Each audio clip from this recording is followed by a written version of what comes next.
ইসরায়েলের হামলায় ইরানের গুরুত্বপূর্ণ পারমাণবিক স্থাপনা ক্ষতিগ্রস্ত, ভিডিও প্রকাশ। নতুন করে হামলা চালানোর পর ইরানের ইস্ফাহান পারমাণবিক স্থাপনার ক্ষয়ক্ষতির ভিডিও ফুটেজ প্রকাশ করেছে ইসরায়েলি সেনাবাহিনী। খবর বিবিসি।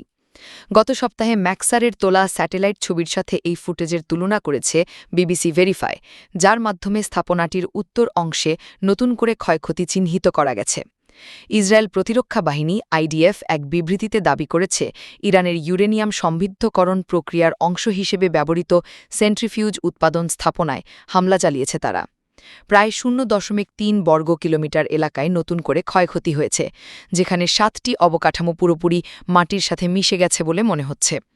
গত 14 জুন ধারণ করা ম্যাক্সারের ছবিতে স্থাপনাটির কমপক্ষে 2টি ভবনে স্পষ্ট ক্ষত এবং পোড়ালাগ দেখা গেছে।